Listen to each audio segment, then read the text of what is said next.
Amansane yena yedimu Kumawood TV aba Amansane yena yedimu Sini papa bena upe biasha Amansane winyano baby ya Kumawood TV Amansane yena yedimu Kumawood TV aba Amansane yena yedimu Kumawood TV aba Amansane yena yedimu Sini papa bena upe biasha Amansane winyano baby ya Kumawood TV Amansane yena yedimu Kumawood TV aba Amansane yena yedimu Kumawood TV aba Amansane yena yedimu Sini papa bena upe biasha Amansane winyano baby ya Kumawood TV Amansane yena yedimu Kumawood TV aba Amansane yena yedimu Kumawood TV aba Amansane yena yedimu Sini papa bena upe biasha Amansane winyano baby ya Kumawood TV Amansane yena yedimu Kumawood TV aba Amansane yena yedimu Kumawood TV aba Amansane yena yedimu Sini papa bena upe biasha Amansane winyano baby ya Kumawood TV Amansane yena yedimu Kumawood TV aba Amansane yena yedimu Kumawood TV aba Amansane yena yedimu Sini papa bena upe biasha Amansane winyano baby ya Kumawood TV Amansane yena yedimu Kumawood TV aba Amansane yena yedimu Kumawood TV aba Amansane yena yedimu Sini papa bena upe biasha Amansane winyano baby ya Kumawood TV Amansane yena yedimu Kumawood TV aba Amansane yena yedimu Kumawood TV aba Amansane yena yedimu Sini papa bena upe biasha Amansane winyano baby ya Kumawood TV Amansane yena yedimu Kumawood TV aba Amansane yena yedimu Kumawood TV aba Amansane yena yedimu Sini papa bena upe biasha Amansane winyano baby ya Kumawood TV Amansane yena yedimu Kumawood TV aba Amansane yena yedimu Kumawood TV aba Amansane yena yedimu Sini papa bena upe biasha Amansane winyano baby ya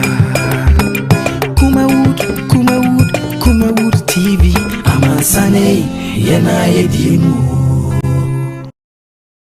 Kumawood TV aba amansane yena yedimu.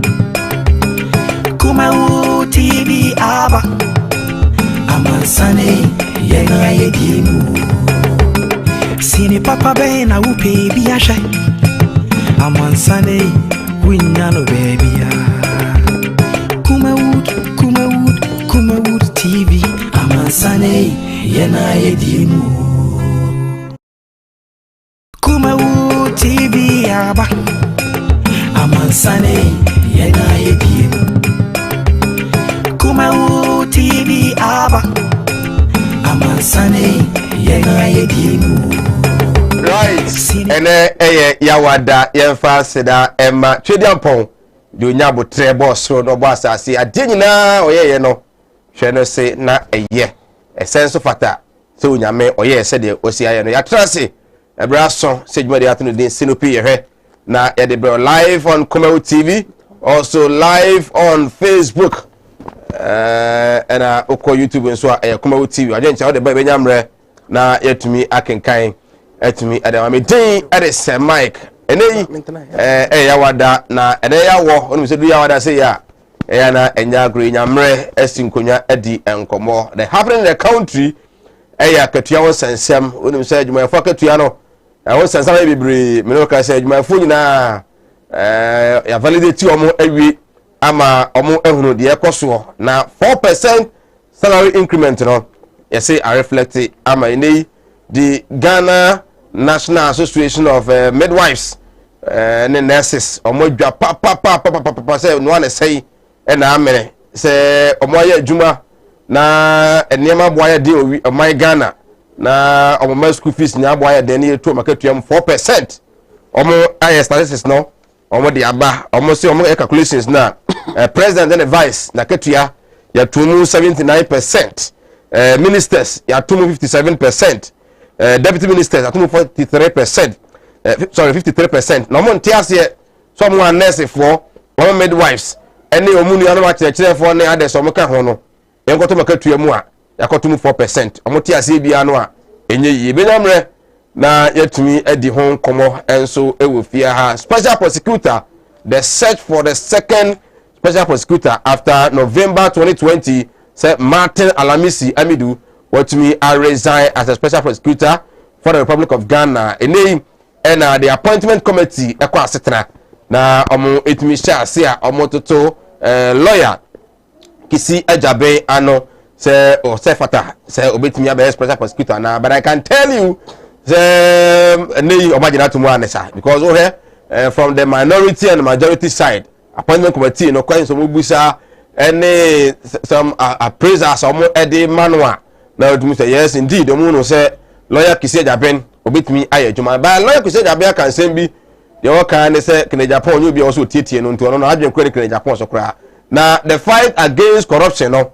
ono won't be fight against corruption say omo bia ye keta se ana obi a mokro no o my Ghana na emum no oyema no aye den e ma Ghana for say oye public servant nko ade be ye den ma so obetumi awi o man no obetumi awi o man no sika enso e de agu botom to be here o my Ghana for nyina emwa obetumi e de aye na announce principle e no de ba be ye adwuma no na afi etumi aboa eno ene nsemu ani watumi e de bi atodwa the question of say interferences ba na wampani anase ode ne bi si akonya so e ka che se ye de me pese oye na ebia se de matemi du e be alaji ese wampani e hye no so onye de pese oye a onya o reason e no a wo so oye principal person se bi ba sa se de oye na anyo fight corruption nko ade on resign na mum obi je na so atumi aboa ama de pese oye e de bo man no watumi aye e de aboa me benyamre na ye di nkomo the issue of corruption. A lot of corruption allegations and NPP in opposition added to NDC so omobai in fima akumako enum ene ewumi.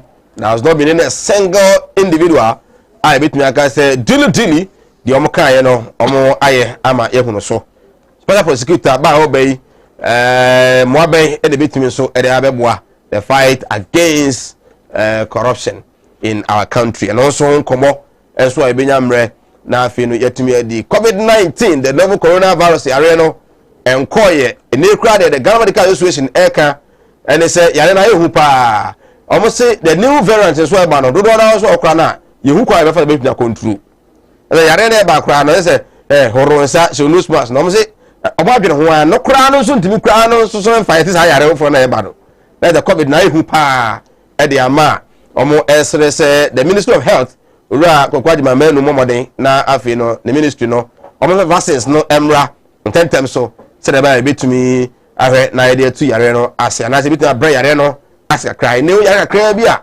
na suspect say bia na covid no bi na wanya obo wa da yehu o hensia na yehu ina no say covid-19 yare no real yare no eda so ho so no special means of fighting new variants we the Ghana Medical Association to Ghana for nyina enim ti ehwe pa na afi entumi eni yare no so enkunum. Ghana Health Service warns of third wave, closure of land borders na no sa borders no ukojomora doctors a photo fee ono NDC parliamentary member of parliament ewo jomoro was say border na close you no hanne man for no papa come there do am na man for jeja om yere no committee suicide no enya go to man pani wo hwe na yensan emi emfa entum some doso enyamro ne nei yatumi edi enkomo oni say enra Ghana Medical Association Dr.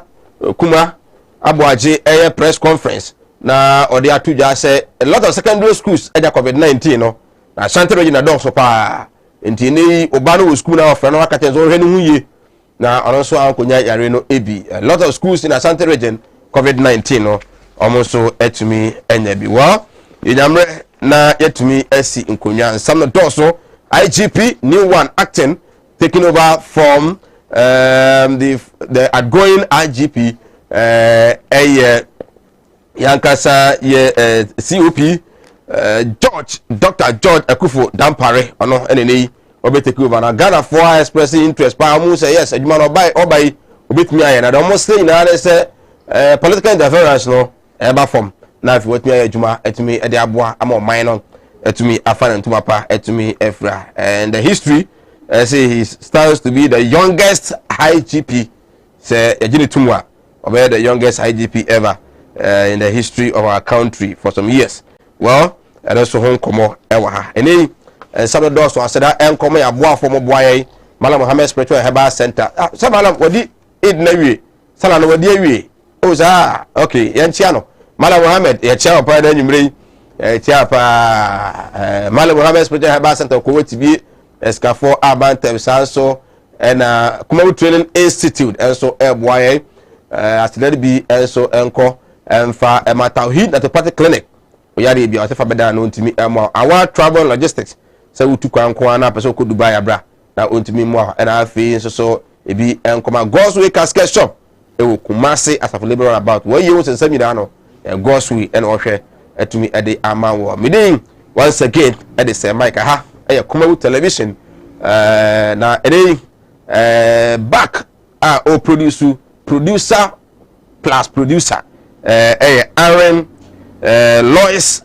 na Ayele Sowa ene oboye pa kan ben ho ama production no etimi akoso fefe pa enye agrome guest as usual anakere Thursday henimu se akwasi Adewudi His Excellency the founder UF Yemanyeko abeka yensa se de yawada bia na tim konwa edin komo sanso ena Alhaji Sani ena afi so no Paul Kwabena Yando na ene bibi nti Alhaji Sani ene udike entimi amba Paul Kwabena Yando ebeba sanso ena leading member of the NDC communication team in Ashanti region Kwame Etua Patrick on the trust that yaba na kwaba na afi yentwa ye ho emra ye ba yenyamre esin project channel numbers na go screen asem be fa so aba na yetumi akenka da voice note fabra na yetumi emonso emfa ema wo kwaba Mike mejoso boko de ade a che tenkomu yi de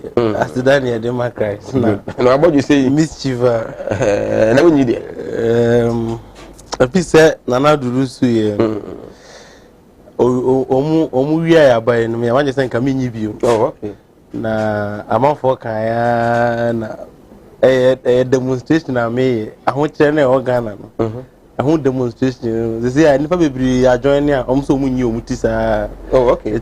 You must say I'm a money you could have a baby. Who's a moment we are beauty? Sir, stands at the window. A demonstration. I demonstrated a check Ghana for any money. So another way of showing is say your body say for you, it you for you. Are you serious? It was so sad. They don't say I'm a monarchy. To say a way of the moon. There are so many ways of demonstrating. Yeah, recording way to her. Obit me call hanger that's a moon trassa we video went to. I don't know. Opens out the question tight corner. Sir, what's this? I'm a moon here. I'm a moon here. So anytime those where you think Sakola no. So what's my imiti Sakola? I mean measure me born awon. What's my imiti Sakola to say ukuja to mu de ni bia. Na je say amamona ko yi. Ukota tima south. NDC for was say court case no. Company for kura metna fi no munyimra fi na muntwa chire because omo hu ne say enkosi aga and there are more pressing issues in NDC internal. I was say mu di ho komo than that court case amode. Well, minimum NDC ni call cancer. Oh, what press conference? Matisse, executives, some executives of the party. Yeah, and then sometimes you can understand a bit more frustration. Okay. For instance, say all the case call court to home. Na say, oko adiachi ni etu asheda. Ene mutana so acha yes oh. Amacho hokra ebe 1 hour 30 minutes ni etu asheda ni de call. Bia bosume be mienu mokwa yetena so secretary bi eni ase monko famra asema ye kansu ye obi a yato aba yi ni se mrahye begani a ye yesusu se ye nipa na ye de ni gina ye no aye efense Christopher Bayere no owini okay yenye ano keke ne ye kan so obi wini elections aye pin sheet na auditor se Mike ye de pin sheet ni nyina eba ebre media fo mo a unwa mo media fo mo pensam educator man ti mo pen e ma hwe etena ho omo aye coalition no from police station A to Z omo media for na wie yo mu si awini ya so ha yesa de command diplomat se amanhodo so ensiana mu omo manyi mu no omo so ye de ma omo so nye no omo so nya coalition no omo hwe ama abrofo no so tena ho ese ibre ekeka bo mu from police station A to Z omo ka bo mu wie omo nya send this awini anuti ye kwa court no na kese ni se nka di na wo twekra court wo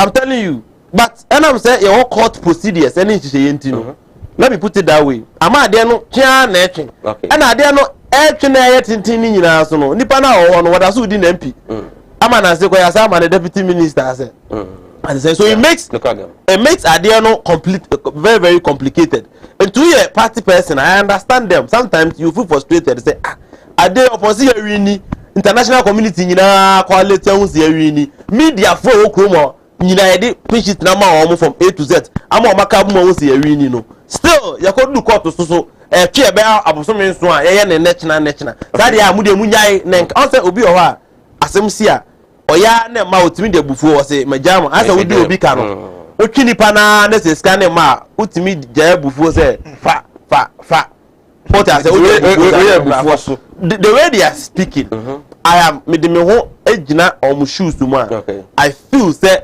ya obi no mo de kan say ade no na ka ye obvious say Mike and come on me do you see and I understand your point utiom come on almost set president within the party na nkasa so there are more pressing issues I know there if you be Kumawood TV here there are issues you people know within yourself sure. But the real assembly or some people are is it that they don't trust the judiciary? Not yeah, and I say yeah, they are looking at the timelines. Say better into no because say if truly say what the economy it doesn't matter if the person is a minister or deputy minister or whatever. The law can just turn those things. Sure. Enter Kambabi you know say omunya botre. Processes in the we believe strongly in the judicial system. The judiciary, no matter the delays happen with the evidence we have, because Mike, you're too busy. Let's see in Shaiso constituency. Yefa polling stations e won shaye so nyina 127 polling stations no. Ne dey abegu ho. Ne akeka ni nyina bom. De ne makoso no on na di nkunimanya sa. That's true. And unti 70 pin sheet ni nyina from all the polling stations begu ho. Na mkeka bom no madi nkunimu a. Na se obi gina baabi e de ama obi so na di nkunim ne ekokota. Senka yo na so obi ankofa de pin sheet ma. O de pin sheet ni ba na PM ote adwamu no waje. Ohwemu wie no no ye ko de compare no se bibia ye correct wia. No ane se abano na wini. But it's taking us 7 months. So if somebody is frustrated, you have to understand the person from that perspective. And I think a other way around also. The other sense also the member of parliament akoko say okuta do asset onye sana akokoye so that is what I'm saying. Say you should understand where they are coming from, their frustrations. Okay. But what I want to assure them is once I dey court nedam rani they should exercise some patience. No munya botre. No munhwe baby a nsusan de body ho no. But here NDC for we still stand by our words, and with the evidence we have say Techiman South seat no enye draw you win seat no hands down. Okay. Kwame Tria ba Asante Region so 10 institutions of Asante Region ba 43 10 NDC eku ewumu no ono na yom regional coordinator on now 10 kano mamenko Paul you've grown to be a politician. In fact your appearance everything we cry ni who was a politician bako there nyame adom bibia koso kama na I say obisa me nua asem kwaya onyi na no hu yi ni ade I do say what the year protest ana o say protest say isua bibi efa psychiatry eniema ho okay say the moment obi tutu ne batim no etra na no hu wi onyi the more efu na fe what start question na adwen no say o say request so ko baby tibi nua dia o start amama kaya dia mission of school ni say as a signs and symptoms of psychiatry issues say on the otimi atrim wo che mo amana ko wie say me say adia yesua wo school no say Mike wanu fu rough unyi untreme e sign say wadwen no e tocha I may not agree with that psychiatric man over 3 million Ghanaians. All of us are even we all have anybody no cast us no dem ma waye na so what you say na so so kan ho nipa na 3 million me nim say me nua ebi obetima ka ho because signs and symptoms na wa dey ni mu no e no display wa yi wa no ho afu on treme. What you say? We share them say obatem ba akoko osoro. We dey nim. You see, okay. Say obi ya there. Now we say nipa kon say on chip. Obi attack me saying, "Oh mama." No. So obi ya there na say obi ya there. Me atrim. Na say obi say nipa kon so on chirim. Yeti Ghana high. Obi timi ko hunger strike. Or say ade bi a wo pese enye ya oni di. Say nipa kon na dwenye. That's true. And this obi suka so no onyi ti.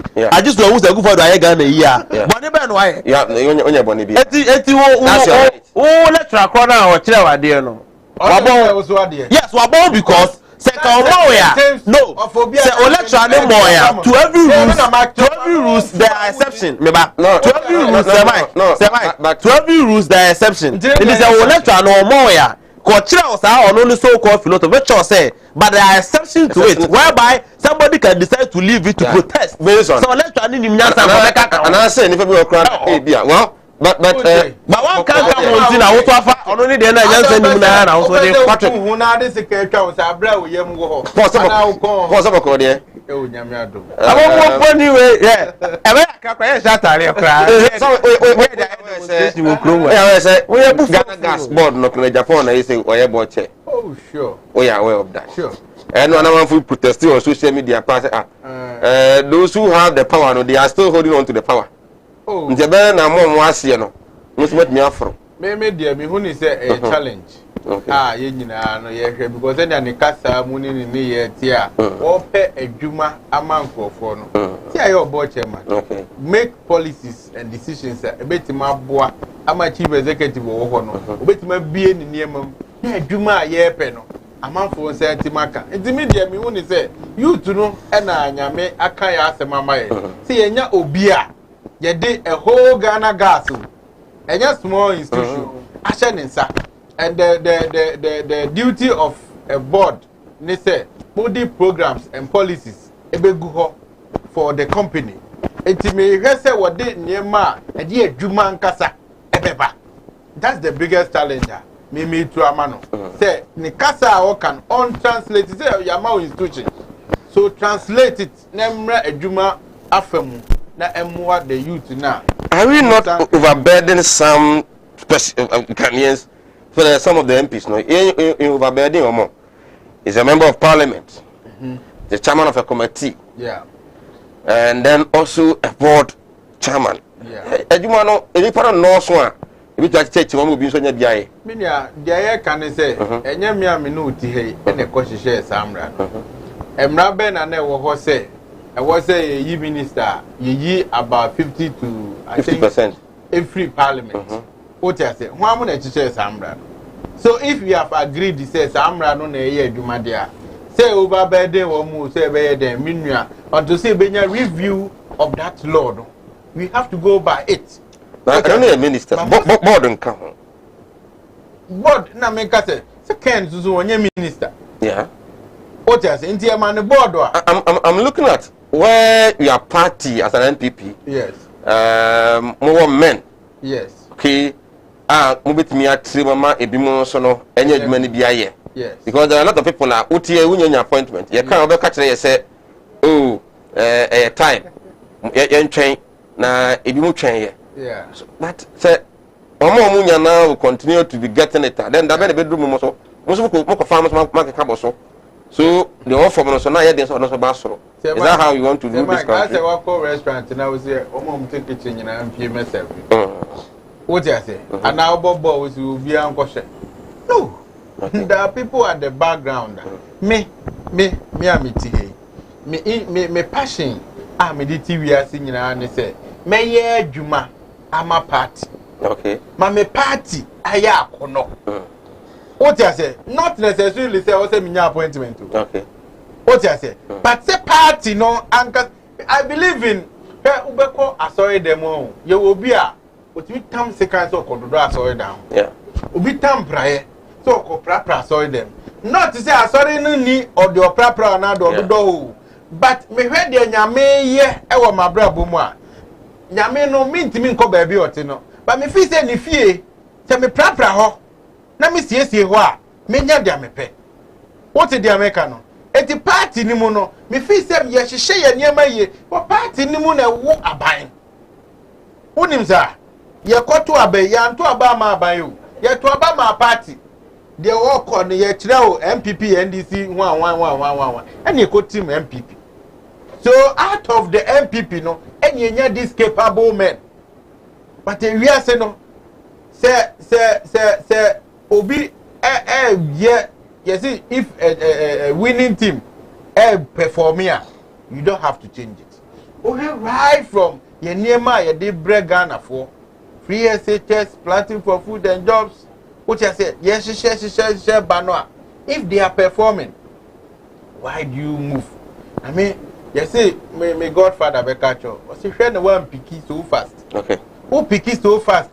Difficult to calm down, but build yourself. Who bedrew one casa who say yes.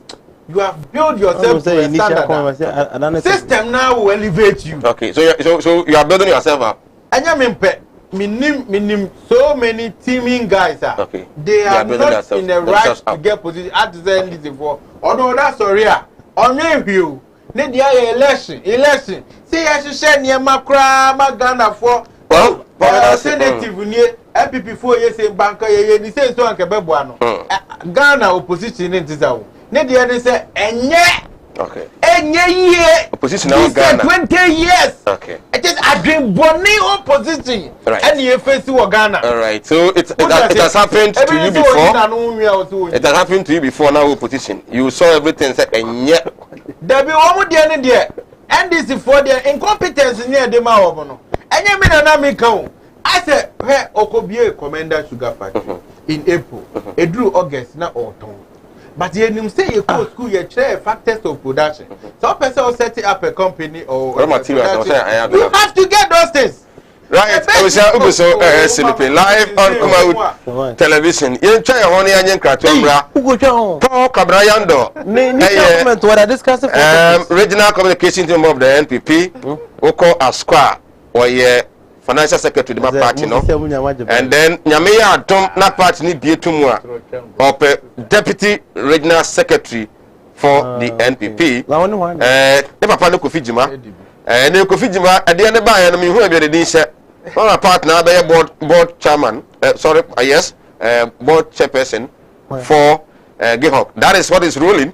You need maybe a Kofijima din share. So that's who no hope to my partner Yadima there. Yam Kamra, Yam better answer. Animudia me manfo ni bintina mo ne yira ebinum be from ho se me o ma asofo nso no manya ma asore ma akom obi o ho amene wo kasa isko ka chino wa ya stroke no enko malam se bra ya adwuma me mene da okay kwesi da edwo da ebana da okuo da yawa da efie da ana menya adwuma na efie da wo beto me yawa so me hwaw because nipa ana wo homeda nyankopon eni homeda okay akwala na wawo no akwala na nya 10 years eko 15 years on 90 da wada form obi so ho wa akwala na no isonsuo obi so ho so wa akwala no de ye ya afi no kon no ya na echi na da so ebia na ne techere ma afi na ne timi enwo ye kete oh ho no chine techere ma te se abo wo no malam se nkasa fa na bra ebi so ho so a me ne ukasa o se ne ba no ono matrama do wi jot sabe ko ke baby ni nyina onom wasa glue an kasan kra no wasa twi glue ka ho me ne ukasa o ba bi na wono ne kodaye afa de ye ube ma no kwati na twa wura mu a ase eya dan te se achikide eti malam se wodi abra oba bi o ho na wode no aye den onu be ma hia pa na nsuo ni nyina saba bonten enti eno ntina ma onyem ana no wo ba me kyerɛ kwan no wo be hu say abɛyɛ mmeremmeremre okay a wo banyem easily piaw so ho adwiriw ene danta de bibo ano Mala Muhammad Spiritual Herbal Center ebena da bia 7 to 9 p.m. ene ni hia Kumawood TV na yenya mmerɛ enwura sunsumu eno sukɔ na ohaw eda oso no Mala mohwɛ na onyi emfiri ho emfa emawo etwere yare bia edam wusika na ayira na wohwɛ ojapade bi na obi enam kwa bi so agye afiri nsam utu gold na opese onya emwa anase ebi akontuo enema ayeden amawo oba no odaso jonso anase akontuo enema ayeden amawa bra Mala Muhammad Spiritual Herbal Center na kache kwaw atibie tienie kwaw atibie Eastern Region eho ena Malam wo esikafo amantem wo de odu kwaw a wo so kwaw atibie uduru ho bebepa wo yira kora no a busa Unity FM ana obefre 0246 647 247 0246 647 247 eya tie bi na entumi emwa piaw and yaro ahodo ben na agi ni padua no aboso yare bi te se eni yare akoma yare wadumu ato wontimi ndidi oba ne barima wontimi nwo me kanfo tahid naturopathic clinic adodo na efreye Madam Katri clinic di amawo Madam Katri clinic enam homeopathy naturopathy subetu yare nyina efri ho ye ne kofa bae de Madam Katri tonic aba adwaman so eboa siesie ni padua no ni titiw de ma emma wonoma won fichiko ensisi so yie sa wono Madam Katri tonic eboa ema woni padua no enyini yie na aboa ma wo fichiko so aye kama ye won fidie wa waso a ye de aba adwaman so a ye de hwehwe di padua ni mu eyi yaro ahodo ahintani nyina edi Katri clinic ewo Kumase Asante Mantembu adi ne yewo Madam Katri clinic yare nyina last time FD ya hwehwe sei dwadi ka to yi mu agye atum se eye well all pia obusia you say free mu why the den it is slower we na fa kokko we free na say dia wa wonu tua wo fa say no mo ye den ma me ji de we na wo yere na mfa nkonko ye digma na ma me why slower obusia yenko Kumase munko Kumase Martin Luther oh it's been a long time oh yeah me say Minia, obra kwantu ya o. Semina na ma ya nke twene ni ahwedan o. Na bisu ya pani asoma me. Semina me pada ka. O ma se afamara. Na me so ya chini. Yenya da ka yi. Yeah, Nansani. Nanse mo na mo da so a. Wo hia me de woni problem kra. Wo beje di se me free Dubai bedu Ghana. Ana me na na kwabedantwi. Wo to na nanom ansia do. Ni eje yi ni bo me so. E wa bre de me ni kapre. Odu obi na kire me Goldsway casket shop.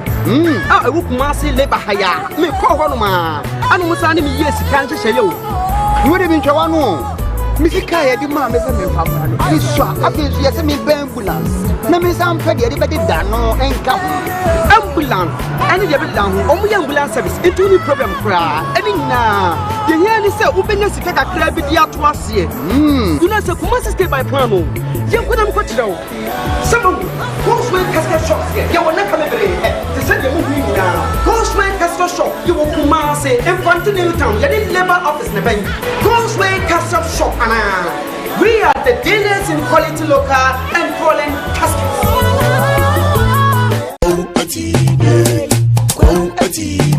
The animudia me man for ni bintina mo ne yira.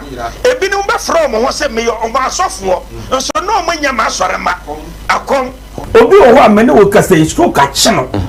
Wa ya stroke no enko. Malam se bra. Ya djuma me ne da. Okay. Kwesi da. Ejuoda.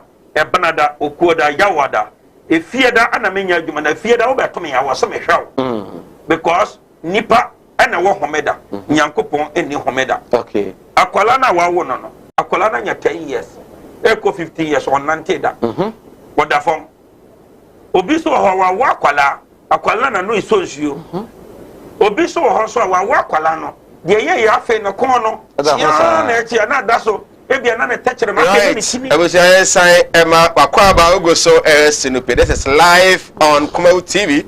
Uko Facebook nso a Kumawood TV.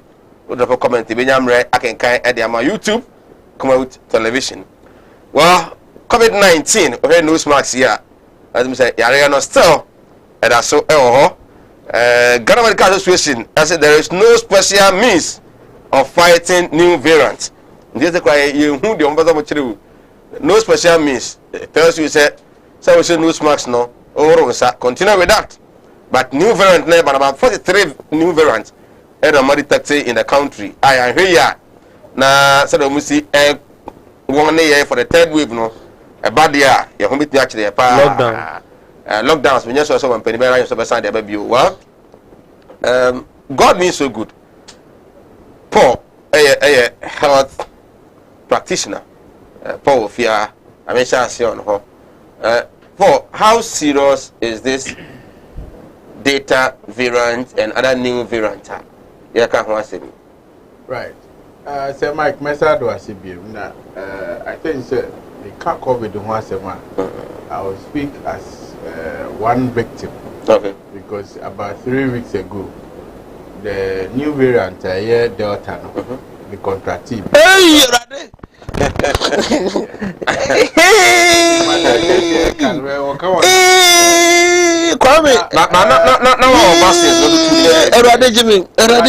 What happened to me? I had serious back pain. Okay. Back pain na minya no. But the mesa come boha. Na back pain no want me. Wow. Afe me homia ezizo. Me home me try say me home ezizo na say pin awo makumem. That sharp pain no e wo wakumem. What is na say Mike, yare ni yare bonia say edru anadwo be 1:30 am. Echo 2 na and the symptoms ni nyina yi ne ho. Abi for the committee no. Serious o. Abun sam yare ankasa. Me humia insisto. Me humia na pina wo makumem. What you say? Na me tiye mi ya. What you say? What you say? I want the Michael say program. Me watch me. Me timi nya hwe. And so I did che and I call hospital. Yeah. And I'm catch up say this is what I'm going through. I say, oh God.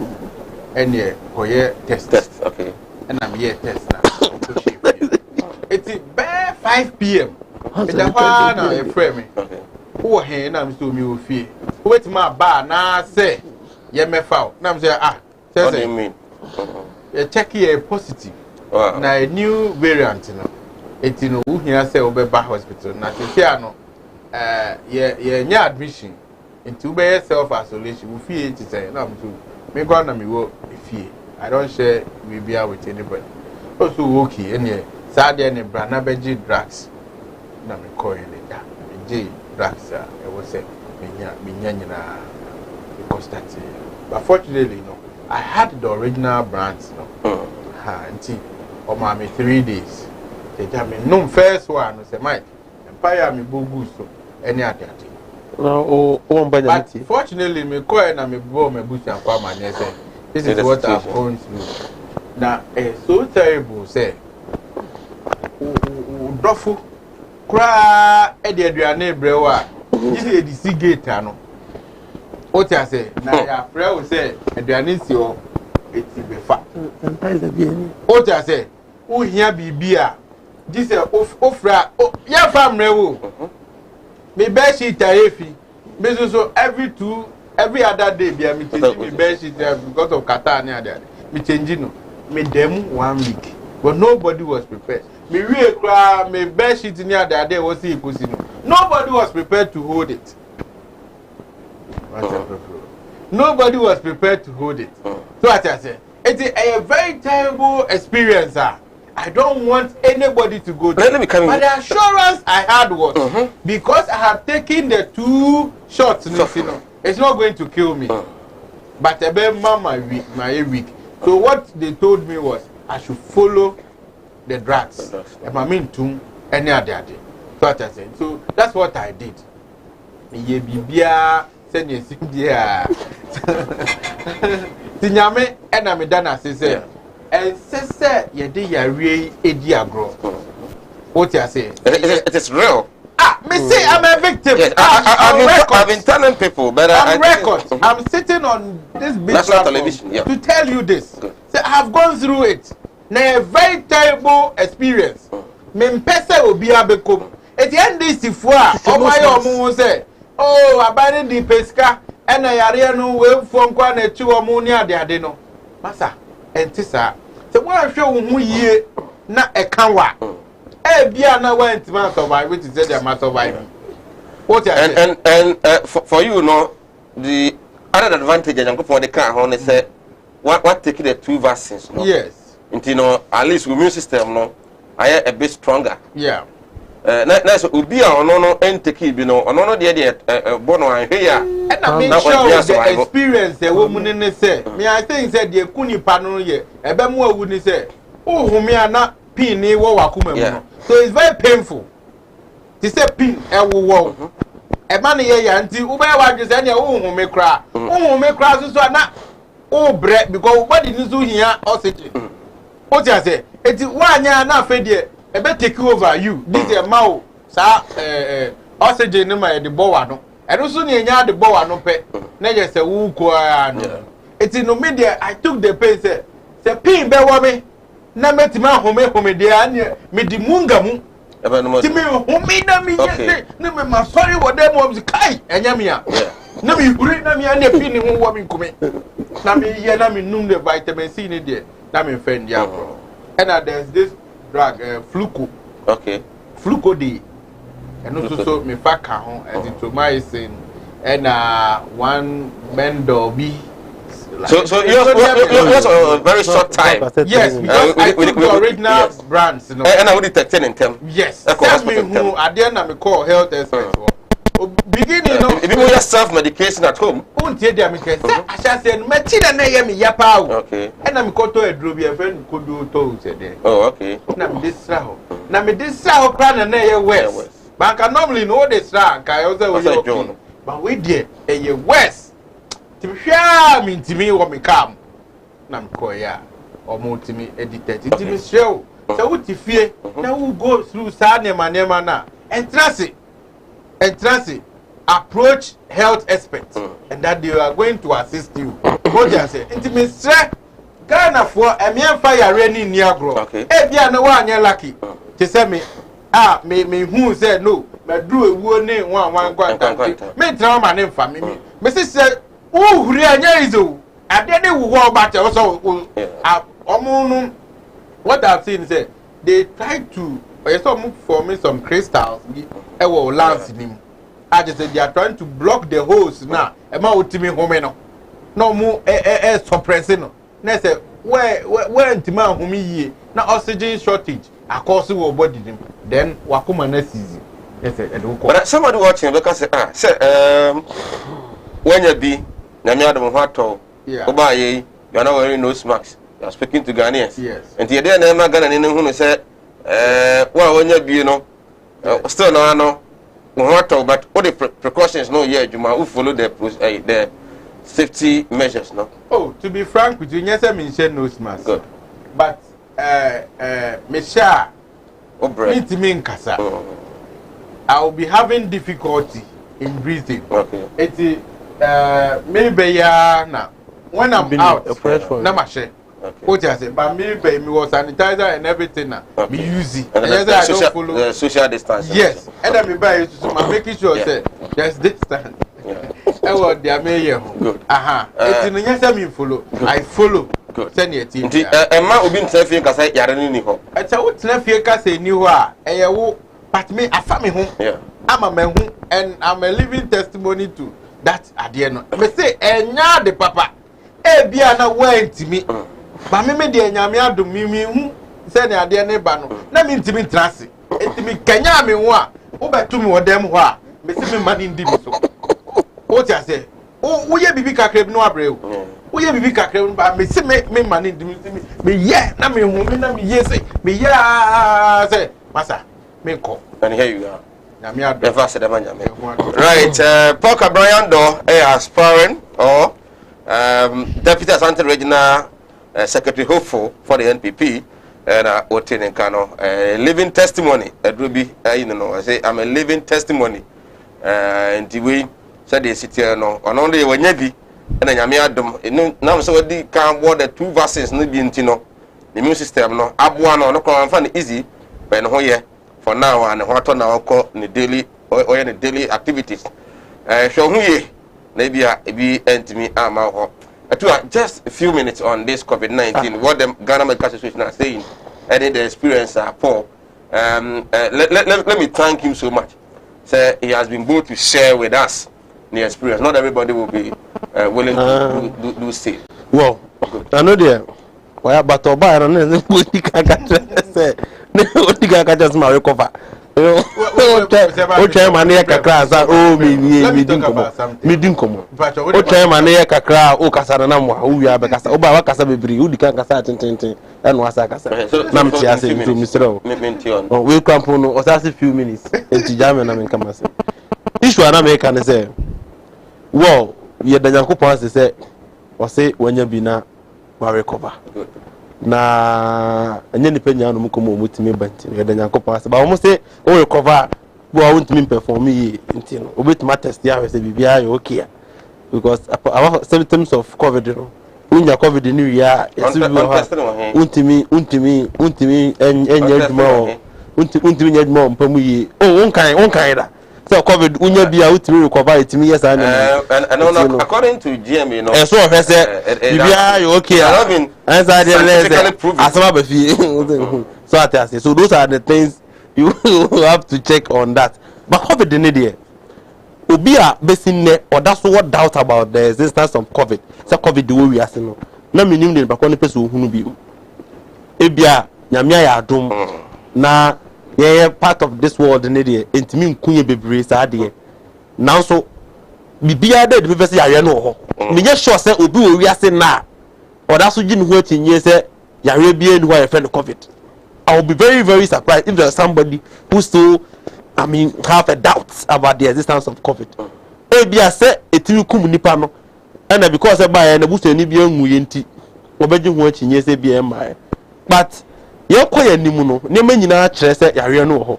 Then now kaya na GM focus say you need any special way of dealing with fighting a new virus. Yes, what they want to say is say the old ways of wearing nose masks, using hand sanitizers, washing our hands with soap is the same way I would have prevented this new variant. That is what as a normal kind and what it implies to me. So you need special way be a day avoid this area. So the only thing I'll bet my end is say nose masks now. Yes, yes, over show the said the machine. Hand sanitizer would be a good some to say the be a good some. So now I am sure say the piano who come a piano so do and say when you come back to her who be used to. So it's basically about the protocols. They want to tell us say you follow the old protocols now you this now they are gonna head in this time around the same. And now who check a crack the whole system and yak a crack and who check papa whole system no ama sesi a wonu nipa kasa na fa ne butter and bread ho na so ye careful ko be kaya atama covid no na ba ye ne ma to krampo ye mo te de na ma passengers a omofa eso market na mo rotate se e bia we mu ko branda na we ko kai enti ene no aban na ye ne dey so take side decisions no because ahoche wo system nim senior enra obi di body e beti ba ko 5 Ghana cedis minimum so hu o pa ko fi abusa yere body betim baako body baako say you 5 Ghana cedis and this any pano so ka chen say on 2-3 days na ase de sebi obo ni dua no and we need to say ntimi ma ye ko tenafie si enya adwuma de a and wo a wo ti dwom ho no bo ho ban okay because the see as ko do stage bi say ka say close supermarket na wo a wo hwem say see no unim impact de be ba wo life omo de mra ne ba ne de si e shede mu 2 years kura e komo ndi omo benye ska to mu ne ne ma gudem adi ba me ne wo a anopa ye sori ne ya mpia nkwa ye nsan ya no si e wade bi betuma ya ma yare ne spreading ama yetimi akwa ba de bi ama ye nsan ya no I think say no na ese ye peniti ade bi ye so de ye bo ho ba odwom ho wo ya da vani a ensure so obi e traka nu ma wo se nose mask wan kasa wo shebi o meti shebi mo amuto aduane restaurant ni ade ewe bia we bia wo bia no ho bi no osaka busa se kodwo dia we and do so no e betuma try me a contain yare no kakra yare ne de no kura pe o mu ni se wasede bia ye mfa manyankopon me makasa se ya boy ho moden ya try government ni se ya ba ye se o man ni mu ya didi so ni ade but ya wasede bi pa o covid ho a e se de manyankopon because we are no more disciplined than omo eku omo no countries na yare kunkum wo mo covid eku wo mo no se ba se discipline si eni mula so se de ade abo obi anya omo ye papa better than us even our own ye kra Ghana hakra no omo kra yare ne bi eku wo mo no e bi kra na se ye ka se bi ha ye no omo kra na a lot of them they will have been papa better maybe omo te omo fie ni omo environment enti o de no here on that perspective but then you become to realize that ayo nyankopon na adom ye but in all no de ye ka ko si nyina ne se yare no ese mo ne hu minister say de Paul ese onya bi no so wan hwe hu yi bia na wan anya lucky to step on na so bia na akoya sample from and let's try and prevent ourselves na yendi protocols so I'm sure say yes onyankopon na wo boy ho ban free 2019 obviously this time round no on fire kra ema covid-19 da right yendi protocols no so ede unam wa ya na at times na ahom tsakra and me sheda pa sa me mfaka but me follow me nam crew akara me first day see ko station na me do here Atosu high school station yo you realize the first no na Veronica Bakati we ko na BTC ho liquid soap ka ho tissue ka ho and obetumi afa a lot of places are sa de ni bi ese ho even public institution bi bro ho kra no a say ye refi but say the medical ka no in the Ashanti region most of the secondary schools according to the according to Ghana Health Service said don't know how among infection of the among recorded cases of this COVID-19 the new data variant no nti enti on for near here hu ye said the etu aka na say yare na ba yesi a ma me a wo he me papa wo he me wo yire ankodwuma ma e bia mu ni di ba pa wote he ono an ko fi djuma da woroma mo betimi de mo be 100 ba gu fia mo be dia for be 3 years na sign nti na so wo hwe hu ye pa na itimi agbawa eno no ene de ho yemfa ho nsi fa je nkyere bra na nyamre enkenkan emfa ema voice note so de ba bebo etimi e de ama the usual line you no asesa enti numbers no the good screen ase no afa so bra na nyamre enkenkan entimi emo so emfa ema once again yes I ema wakaba so guso o ya fe no join here Kumawood TV midin ede say Mike any program no produced by Bernard Ade and afi supportive with Nyagro Aaron Lois na Ayele Suba and so boy pa well afi ya the issue of salaries Paul wa ban the wasu and aban no ka say my faculty and also to too we are health worker and I think say health workers do no ebonyo so Ghana registered nurses and midwives association for say omon tiase da say your memune muaye din say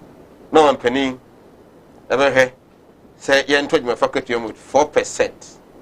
I don't know we are good mathematician obi oje 2000 4% by saying omon are related to the percentage incrementer akọ ediama president and the vice, which is according to them is 79%, ministers 57%, deputy ministers 53%, and how much my phone more from Pano 4%. What being one age my food in the year? Sir Mike, Mr. Adwasibi. Now I think sir, I have a background as a unionist because I've been the former chairman for Health Service Workers Union, Ashanti region. Good. And then also first vice chairman for Kumasi Metro Council of Labour, TUC. Okay. In Teba Ejumayefo Ensen Semoa, I am one advocate. I'm interested. Now, young can say, Abayin we are a MPP Abayin, a buyer. I can say, only Ejumayefo. Edini ye pa me come and akọwie saying ye free bibi 3-tier pension scheme present for a share eto ho say ye hwe adwumayefo omo retirement mu ensem because at any point in time bia no eya na ye entai endwen ye retirement mu but there's something that once you start work you must know say there's something called retirement. Iti oye say adwumani bia ketua 5% yemfa nko tier 2 na yemfa emmano abra oko after 10 years minua eya abra hosem kese se 2011 adwumayefo a wo Ghana nyina da epa ye ho ye hu asenim HSA, ye 55%. Meaning, ye whom be a num. 2014, there was massive demonstration against John Dramani Mahama buying ye NDC. Ye should ye tier 2 sika. Ye whom be a num. Yes, so ye treat your 5%, 5%. Uko Bank of Ghana, say, Bank of Ghana, e wo hin. John Dramani Mahama. Obeko 2016 November I think October and we hear 2 months out of 80 months from 2010 to 2016 check here it was around 80 months and we hear 2 months na do dan ko akofado ye to aba eyi no what you say or starting adwuma 2017 January and then workers tier 2 abai we ya hwe atua arrest ni bebia na wo bia amadwumayefo what did you can say eti me catch you say I'm a unionist and I'm for the workers hwe abai adwuma ana say nhihye pa wa hwe tue sika amaye ko pension ana ye ko retirement ye ni betimi ache abai we ya abai a o mo na baso what you say ye free bibi unfair labor practice ebi ni die ben se djuma ye ni aye djuma enfie pole miensa na wo se metua ne ka 3 months e ya rekosem ye nyina ye start ye djuma back pay e de ma etimide top plot what you say back pay I set me ka me kai me die I had around 170 million, which is 17,000. Me back pay, and the man me timid to us. And so John Dramani Mahama Kwa etimi share say with cabinet white paper.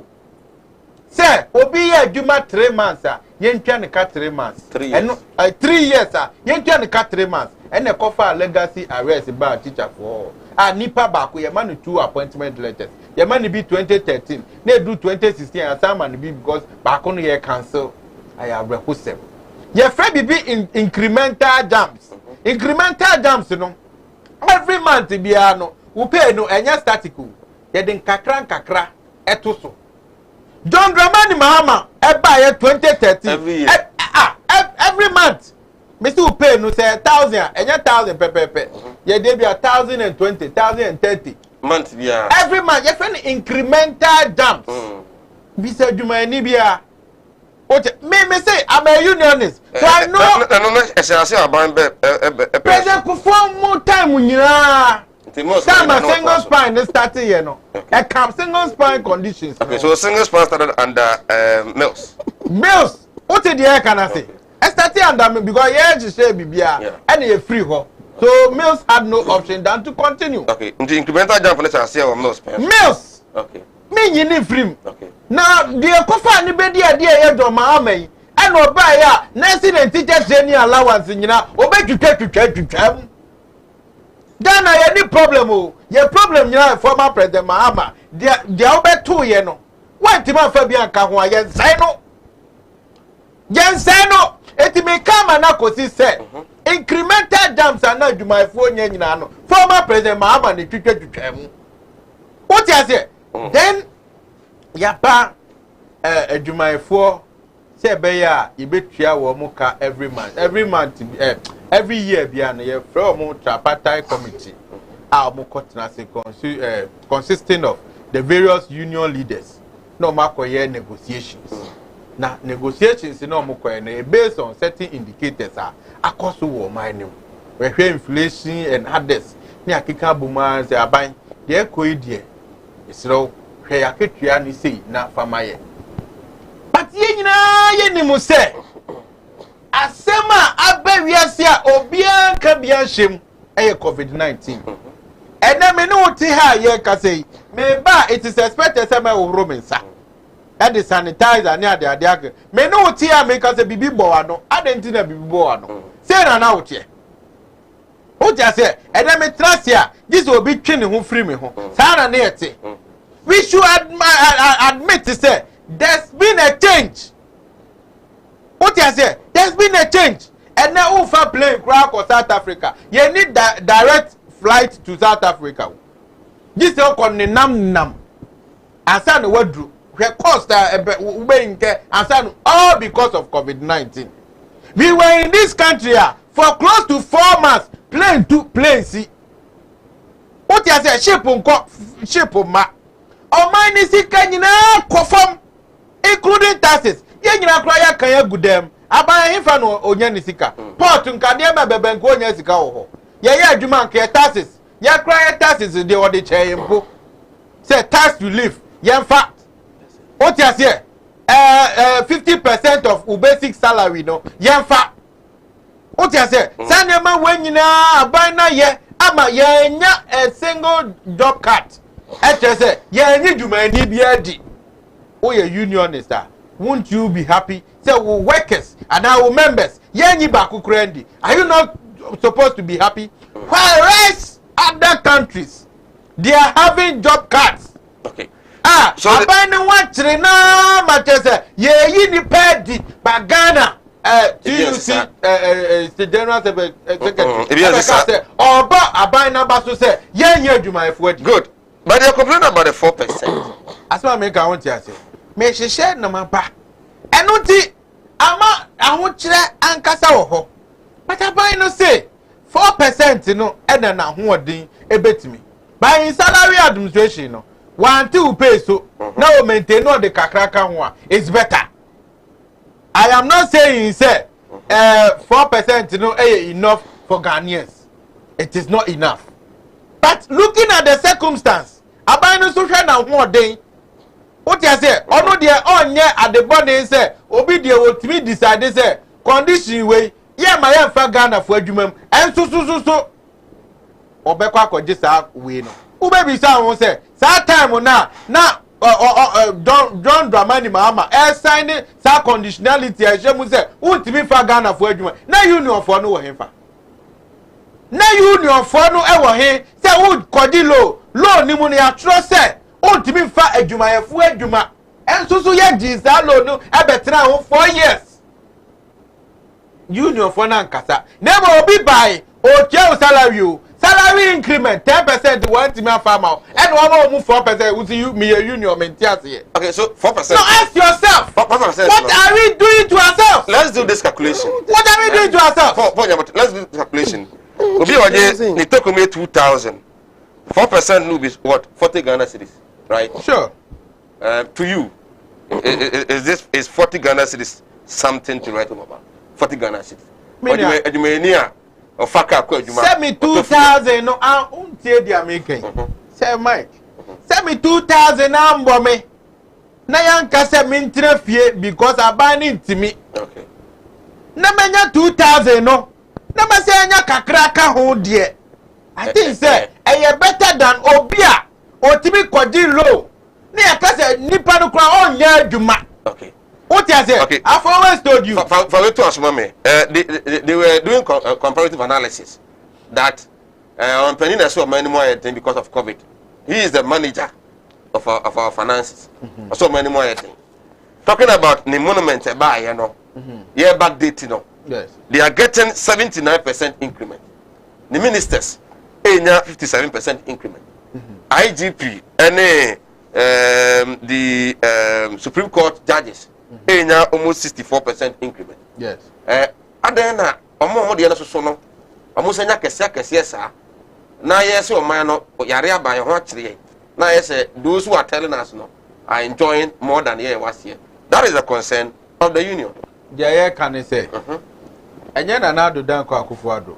Ne pe e no de te sa committee say yen hwe monument ni. E constitution no e na force ni say every 4 years bia no yen hwehwe that article 71 holders yen nyina ya di atumu na denti ne ati wi ase ne yen kasa adenti ne bi mu article 71 holders no wait omo ha ne say so on pani or right so bitna kasa o man no mo ya den enti no mo recommendation mo de ba ye no yeso menye yi o man mo ya den including me on pani no na me je 29 ya mo se menye 47 that's all do say mine me say Omwa womo koye article 71 monument can say recommendations ni ade no omo te Ghana ha omo Ghana ha what you say okay enti womo do ma hunu say ewiase na ye den ana o te de ye kana say omo do ma hu okay me say ye co negotiations we go with indicators okay it is a say a review of the monument then I also go with I didn't men come with that. But yeah, the brave president report in the brave president. You cannot reject it. Okay. Or the Kwanfancha did the move. He sent it to Parliament. Okay. Parliament is a representation of Yenina constituency bia yinipa ba ko say onko ka na asem emano. Minia. Me come asem. Time na make us the time. Go na regulatory time. And the Parliament or a representation of every Ghanaian should have known better. Okay. And minya ya the report to Ibre, ya the brave mienwa. Thank you, you better yadi. By your family, ya the call Parliament. If anything, we should blame Parliament. You shouldn't blame the government.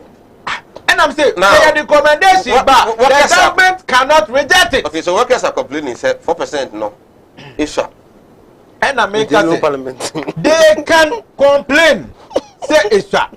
But ye nyina so ye ntias ye say ahokyere ene niema akoso no nanka aban ne wo ho kwan say wo yi nipa adi wo yi nipa adi upe a wo say wo saka no wo saka ne mom no me arrange mu a me wo na ado dan kwa Akufo-Addo aban ni mu say onye obi a obekwa akodi ne nsa akọche niema ase ema nipa no adwuma kra onya bi nye ama ni sika wono atete ne 5% atu kokra o hu ba bi enam enso so na na do betua ni nyina ama wadwuma a wo ye wanya asumdwe aye wadwuma but I know say in the coming years no one here we na swat no better be added on right ugoso SNP this is live on Kumawood television also live on Facebook comment na fabra e ken kama ye hadwuma fo akatua now ukunu ye adwuma ye adwuma baby ye adwuma what say ato akatua mu a it is 4%.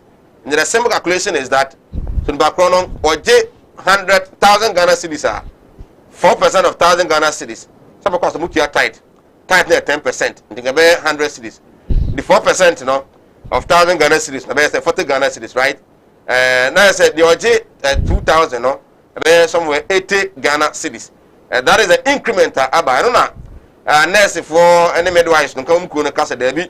Omo check the ministers na deputies na adni nya no ma na omo hwe omo de dey say nya kra the explanation on na Paul etumi ade aba no wa waje nkyere no fabra na mes ne screen ase no enyamre kan voice note so de ba enyamre yetumi abo ade ama kwame minti on this issue salaries sir Mike yes sir miti Paul na me rako pa na also rako because they do maybe as youth and as young politicians you expect to say they be how be can cre and now be can say they sit here senior any na ti Ghana has we can say be I will try say make correct no be no cre that first of all there's nobody under President Mahama or ye due for the pension or call a man. There's not a single person. There's not a case under President Mahama 4 years. I will be saying me time was so say to pension, mammy. Me call a sister went to your mammy. Not a single case. When this all be now about or ye they say pensioners before Sika near who be a da. But on what basis now they casa? And yet this is not the first time a government according to pensions for Sika. President Kufuor did same. He picked rates Sika every year a different project. And so the most important as I would do Sika will be so on panto. The hands are the cost of mammy because becomes can amount. It ends everything. So saa asem na ya na onam don go for we ka say obi fa pension. When the pension time so ya of course one kwaji ni say ka say scan won ti ampa ama no. So enukwa it is a non-starter. It's not something we should even sit here and waste time to discuss. Now again, say court teacher say obi so your child there 3 years, it had the 3 months. Again, another blatant line. So, yes, mommy, I know friends are. Let me explain this to them. Okay. First, this was specifically on the education field. Yeah. First, my headmasters in an FNIPA. Oh, education, and you are in the field. That's not me. One of you as a witness. Now, headmasters in an FNIPA say, "Oh, mass teacher.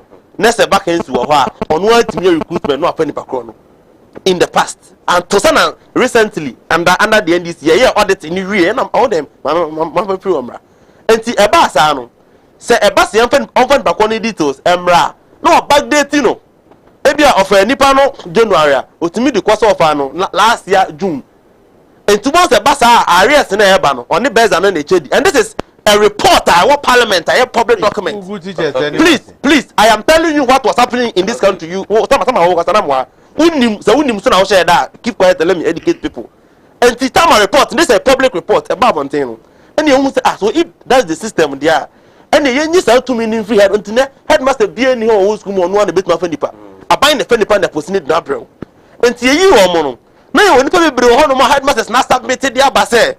These people were employed, but unim ne na woman mostly no power no the school na IGF etuaka enti time that period now they are say bi o ha friend one ka say the ban ya fa no betra o say o ya fa o March ba o document no esem say ya fa o January and say ya fa o December etim say say o dey an say o be san e ba scan beza on the beza be call bank no akwa koyi a lot of people in Ghana here have filled that some of our police I know your colleague am who na appointment letter mbusa no say headmaster no no here no man because that also off school open dey actually so some yes I didn't know you sa report what we did was that just now about the ania won nipa no bebre omu date ni backdated ni ade there what we want to do at this particular moment in say obi a wa kira de bia yentua 3 months e ma no na for obi an fa document mra obi an fa appointment letter mra The evaluator of 2010 whatever due to you were paid. Busan said people sent their document, they were paid.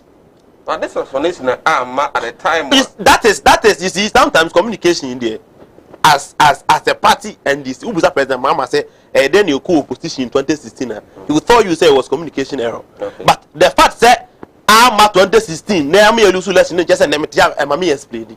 So what we did was that Obia omutua 3 months Obia say your file already 6 months so you file already 2 years so you try 3 months am Obia afi Obia for an appointment letter from GSMRA and all of them are no more appointment letter submitted their document and they were paid arrears in Ghana here.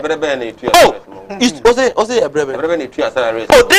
auditing, you know, this auditing, also almost around 2014. Some were education for because teachers are now going Omoko Training College, I go university, and we are so upgrading. Okay, upgrading no, Omo back with you. No, as the current you are talking about a new entrant. Yes, and I'm mentioning the old ones are now coming upgrade now, no munya. As at now, who are teaching fields, people are still carrying for their promotion, MI.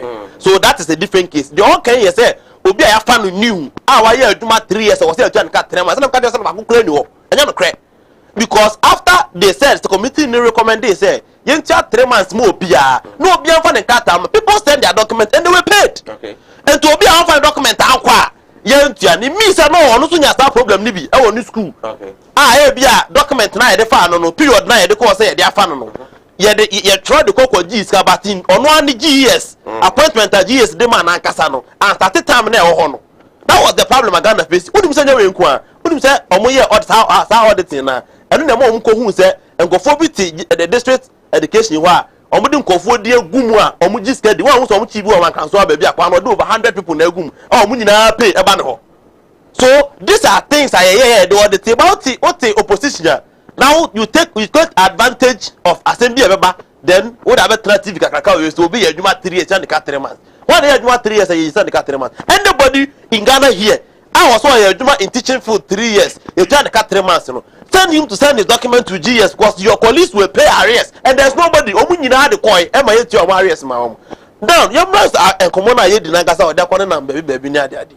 Kuma ye di ankasa ne say aban na say opeso to akitua emu ade eye because if you come ye constitution you know afibia omo prescribe 10 to 12% increment for workers no dey enka statutory ye start year na wo wa cha dey start year na boss pay slip beba no na increment 10% bi aba me my banking field unim say loans na e ma no nke start year na fibe January 15th work on eduru ha now your office why busy because increment never amount for budget. Last year, this year, fiama. And now in film you know also I feel the over 2.4%. Meanwhile, the mama now what here so pardon. I feel be near 10%. Who you teach any? Onda be out into untimingasa. I feel be another mama now what here now when you have been teaching you so pardon say you are independent on nenya. I feel be another team teachers no 10% and never you start year na January 15th for no na about that pay slip increment about so be what teaching health food near there they were having it. I see. But 2 years ni who go to 4%. What they have to now woman penny na who say ahunchira baro leadership by example what to the by 79%. What to ministers them by 57%. What's the recommendation? What is recommendation? And what the man was to I know say Ghana for bufu president to me be Ghana be their chance. Look at our constitution. To me man penny kufa do ni so more bad than the bema na bema than oba. He has every powers. Now who ya dey akatua bra na ya man penny ni na ka say oh there be covid aba ho kira ba say what ya keken enu nti sa de a maketua na musu defeat 27 ya ko 47 no ngani nya 27 ho a e hye ana se punu e say but who president what to akatua 79%. What 2 ministers dem 57%. Na kwani na event te teacher ni na otifia moaso otie kura so ho ba bia onante format an wakọ obi kura ni bebi otikwa light nsan ni ho no covid ni ahokire aba nyina nkotuma 4% single 4% na nipa na kasa wote ase John Mahama time aye dey NDC nyanti ye to abeti aye NDC aye ade na nyane ato abeti no abeti na kunyo so fie mienu watu akotem 4% no waka say John Mahama time pension for be ye dey what are you talking about me say na mo say Ghana for bufu if it can say issue be o eba speak to the issue can question ni pass man penini and can bet my better because sika kona ye dey to aketuam ema teacher ni a enye yie nurse ni a enye yie physician assistant a enye yie no say sika na it me to with them 79%. President Akufo-Addo ono na ketua no e ga na sika ya o covid player o that time covid nkoi na who to them 79% e to ministers them 57 unim say nya no nko a o say backdate ni mam to boss nchem na etie fonti ase backdate ni say man President Akufo-Addo no oje 27,000 29,000 almost 29,000 and no ma recommend ya ba say ya man 47,000 yes sir and ye backdate chan say ye be calculate ni atia firim and say atia firim a from January 2017 till now no say what 29,000 every 47,000 difference no e go what busumi bia bo anu nyina no asa de amana eno so ayedi wo seje eno so man President Akufo-Addo seje o device seje ni ministers nyina say ba beje wo de anu free wono ma sako e fe na say ministers dey omo ye adwuma unim say it took President Akufo-Addo 3 years asa na all set up a committee a omo pa omo condition of service mra committee yo omo recommend ye obedi president wabo ministers wabo DCs wabo CEOs ni appointees a omo ho no omo adwuma sika ombeji tama wo kwa kwakira de SS wo no so kwa na de o condition of service man e che say bosumi bia obeji sei we mu de omo je on predecessors aketua no atena wa in 2018 and was setting committee say omo kwa hwa aketua de be ma omo recommendation ni ba November 2020 ya ba talk about 1 month time and the recommendation we e buy no mo see yentia omo ka instead of event 47 no ya e for 29 ya 47 na che say omo ye adwuma we don't even knowing their condition of service so ministers ni ye adwuma nya no mo ni mo pay omo je omo former ministers now the one time ni pay no omo je waiting and you waited for 3 years before you were able to determine salary as all the ministers who we have a try to account to 79%, 2 ministers them 57%. Now the 2 Ghana need them 4%. No complaining. You don't understand. We are unionist. Why are they complaining? May I say, with the high host, thanks for the program, but I'm very disappointed in the NPP man for saying that, always backing their party for fame. They okay, so they want one fan to sue. We say, please, good evening, Yajoso, and Tiana Yajoso. We say, good evening, Sir Mike. These Sakawa mafia and their officials do not think about Ghana, but rather their pocket. We live in a country under, they will surely account for their deeds. Ata inside Sefi, and we also turn also in the Babiani. And you also the quite constituency and Atani the free or the Abba. My little message, you know. Tell the NPP man incremental jump is not every month but each year. That's what I thought as much. But sister, that is true. Where is it? Sir Mike, tell the NPP man to keep quiet. If Mahama was a problem to Ghana, that was why we voted him and brought Nanado. Tell your president talk less. If you talk less and act more, we send our documents to regional, and that is it. Almost 2 years now, nothing has come. NPP penny we a obo and a diaba also talking about the upgradement no in film you know my document Akoka regional offices. Right. We are teases. Good evening, boss. Thanks for this opportunity. Please tell the NDC man that what he is saying is not true. I'm called Sir Rich from Akwatia Technical Institute. I completed college 2014. I was told by Mahama to wait 3 months before I can be paid. Unfortunately, I waited more than a year. Still, the money did not come. When they decided to pay, he paid only 1 month and still the rest did not come. Now they call this legacy arrears. So please ask him if they have paid legacy arrears. We are just disappointed in Nanado, but Mahama is never an option. Sir Rich, I don't know. Like seriously, what the MPP man is talking. Sir Derek Enchel, the other man, Derek, who message in the with me, I can't. You go and yet. Good afternoon, sir. The NPP communicator is making things worse than what is being discussed on board. So he is telling us that the government is broke. We haven't forgotten same period the president just took a luxurious trip. The president also was also on a verge of paying his spouse. Never Nanado has made it evidently clear that he doesn't care about civil servant. May God save us from the hands of oppressors. Emmanuel Buama Kote Kumasi and Odi Free Odi Abba. Good evening, Sir Mike. I like your show. Tell the NPP man to stop what he's saying. 4% of my salary, of which I take 1,800. The president taking more than necessary, still getting what he's getting. Could not stop the committee by that recommendation, and he is saying we should blame parliament. Then we also blame president for giving us 4%. 2024 just around the corner. Nanaje yana si wa yentwa ho enye krato omra eba ebeto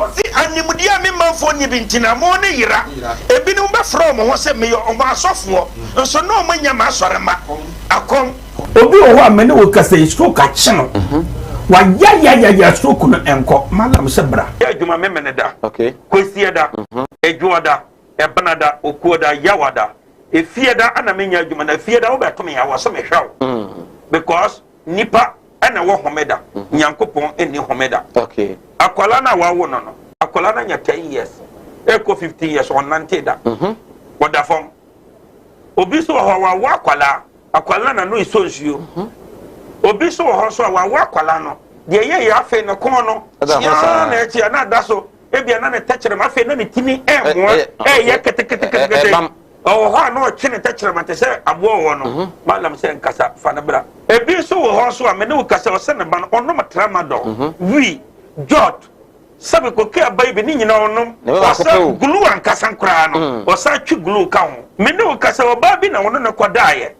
afa de ye obe ma no kwati na twa wura mu a ase eya dan te se achichide eti malam se wo de abra oba bi o ho na wode no aye den onu be ma hia pa na nsuo ni nyina saba bonten enti eno ntina ma onyem eno no wo ba me kire wo kwan no wo be kono say abeye mremre okay wo ba nyim easily piaw so ho adwiriw ene danta da bibo ano Mala Muhammad Spiritual Herbal Center ebena da bia 7 to 9 p.m. ene ni hia Kumawood TV na yenya mre enwura sunsumu ena suko na ohaw eda oso no mala mohwe na onyi emfiri ho emfa emawo etwere yare bia edam usika ena ayira na wohwe ojapade bi na obi enam kwa bi so age afiri nsem utu gold ena opese onya emwa anase ebia kontuo enema ayeden amawo oba no odaso jonso anase akontuo enema ayeden amawa bra Mala Muhammad Spiritual Herbal Center na kache kwau atibie tienie kwau atibie Eastern Region eho ena malam wo esikafo amantem wo de odu kwawu a wo so kwau atibie uduru ho bebe pa wo yira kora no a busa Unity FM ana wo be frɛ 0246 647 247 0246 647 247 eya tie bi na entumi emwa piaw Enyarwa hodo ben na agi ni padua no aboso yare bi ti se eni yare akoma yare wadumu ato wontimi ndidi oba ne barima wontimi nwo me kanfo tahwid naturopathic clinic adodo na efreye Madam Katri clinic di amawo Madam Katri clinic enam homeopathy naturopathy subetu yare nyina efri ho ye ne kofa bae de Madam Katri tonic aba adwaman so eboa siesie ni padua no ni titiw de ma emma wonoma won fichiko ensisi so yie sa wono Madam Katri tonica eboa ema woni padua no enyini yie na aboa ma wo fichiko so aye kama ye won fidie wa waso aye de aba adwaman so aye de hwehwe di padua ni mu eyi yarwa hodo ahintani nyina edi Katri clinic ewo Kumase Asante Mantembu adi ne yewo Madam Katri clinic yarwe nyina last FD ahwehwe sɛ dwade ka to yi mu agye atum sɛ ɛyɛ well our pia obusia is say free mu why the den it is slower we na fa kokko we free na say dia wa wonu tua wo fa say no mo yɛ den ma me nti wo de we na wo yere na mfa nkonkoye diguma na ma me why slower ebusia yenko no kuma ase mo ko no kuma ase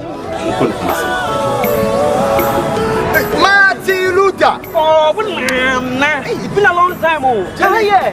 Missy. Minia, obra kwentu yawo. Semina na ma yanka twene ahwe dan yo. Na bisu ya pani asoma me. Semina me pada ka. O ma se akamara. Na me se ya chini. Ye nya da ka yi. Yeah, Nansani. Nansa mo na woda so a. Wo hia me de woni problem kra. Wo beje di se me free Dubai betru Ghana. Ana me na na kwabedantwi. Wo to na na no ansia do. Ne eje yi ne bo me so. E wa bre de me ni kapre. Odu obi na kire me go so casket shop. Ah, e wo kuma se labor hire. Me ko ho no ma. Anu musa ne me yes kan hye yo. Wo de bi ntwa no.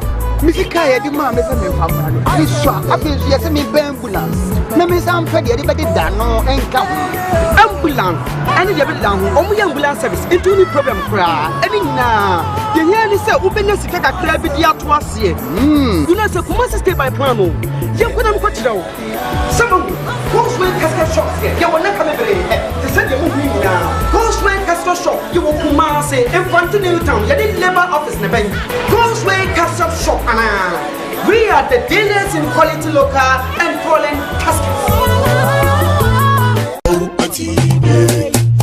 Right, I was here saying more about go so this is live on Kumawood TV.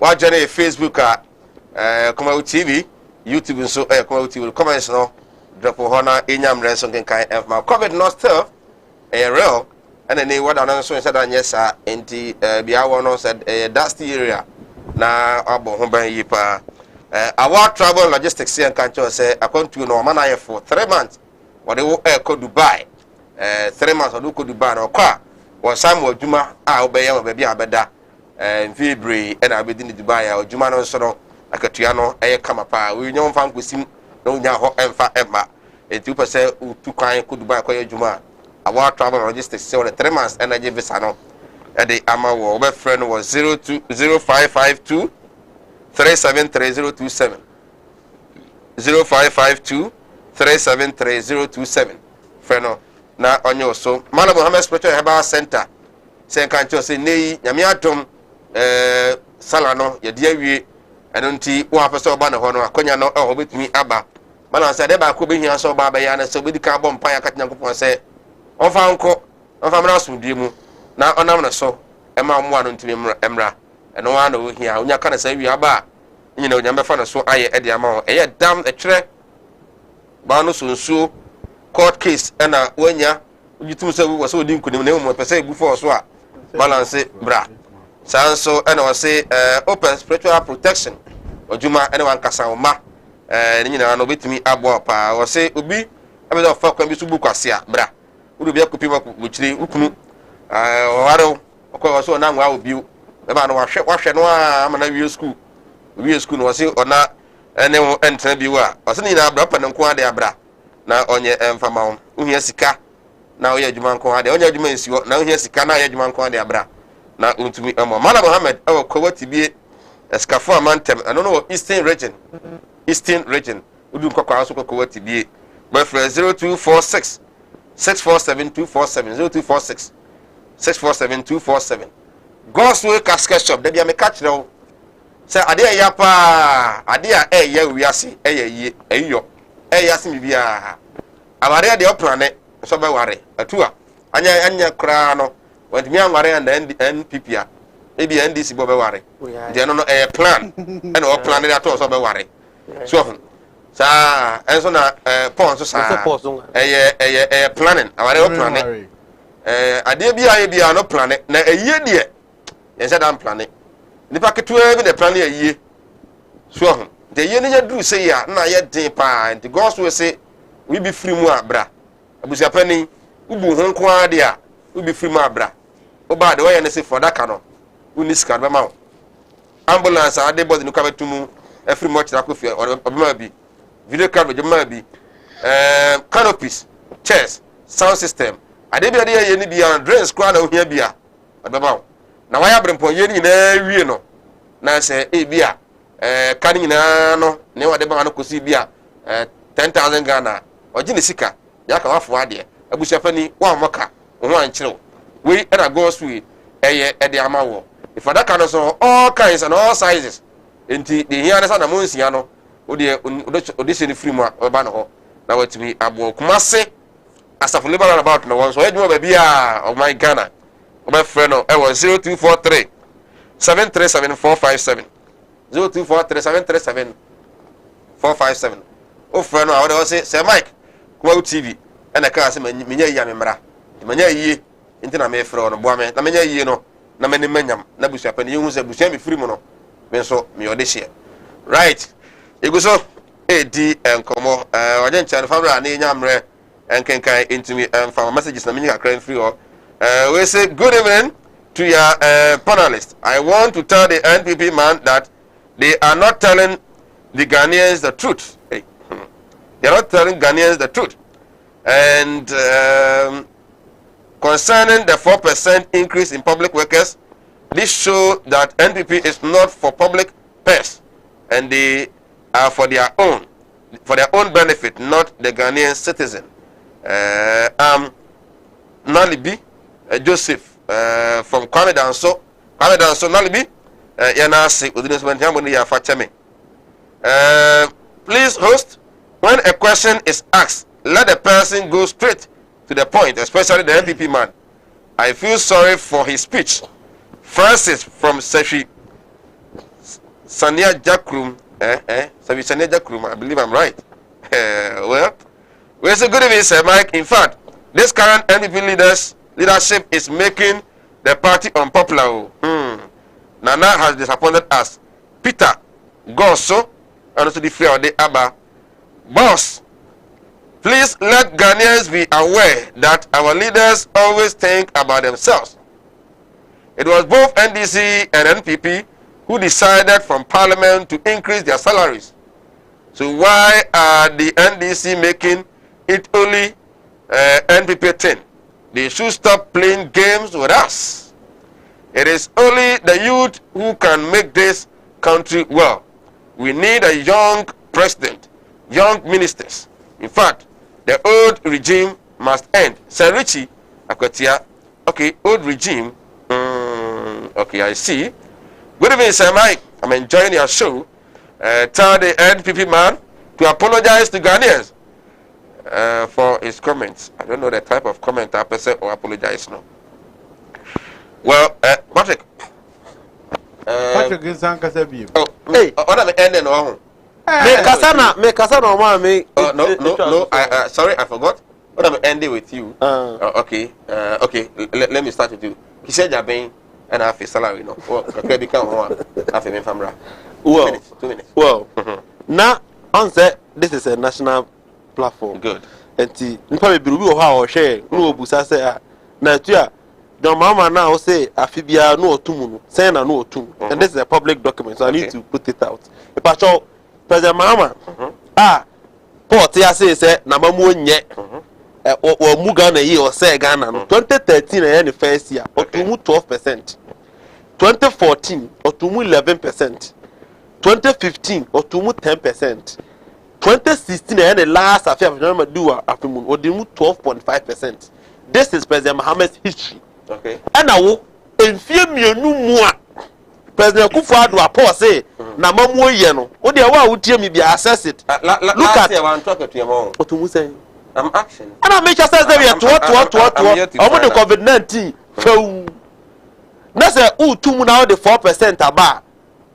Na ye kan wa say adwumayefo na ka say ahokyere ba. Senior, ene so ko dwuma. Wo de busa ho say, e free wo de emfa this year nko last year besi this year 1 year you know and toast back na the boy saying and then the boy saying a more back na the boy saying and the boy saying so trust now share increment na but say average near man cost no crown better 25 to 30% there. Sure.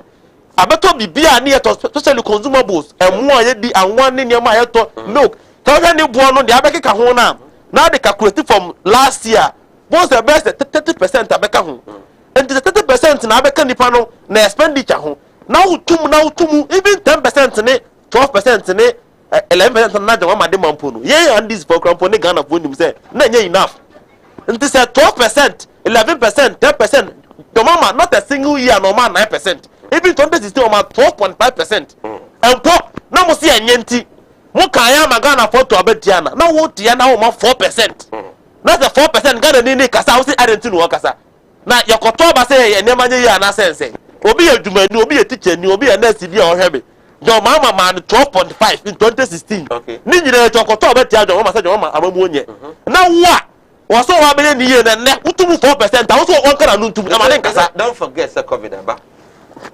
senior sa covid se me do mo kan no mo se nipa bufu senior wanya problem ni ba ya na ko World Bank ko je $100 million unim ska mabodi no $100 million o wie ye no o sa de boss wo se Ghana fo obi ame donate e ma Ghana fo de pepa e be donate wa na be ya account kire o ba o so nya 44 million Ghana cedis stabilization fund sika na e de asie se o man ne kwa ho kire ma ye nkoyi o sa ko yi 200 million o discover jina o covid ba ko pe no o spend discover jina wia na o sa be ka kire se after spending $100 million 44 million Ghana $200 million says can nyina no covid inti bibia say o marry I mean what kind of governance is that I don't see enkomo aye di anwume ni say teacher ni bia a wo hwe me nurse ni bia and a public servant bia a wo hwe me just assess to yourself share percentage na jo mama de maya me kan not a single year normal less than 10% dem say ho say sa abawe ya o so na ba be Ghana yie no he's giving you 4%. Based on that, you can make a decision between the NDC,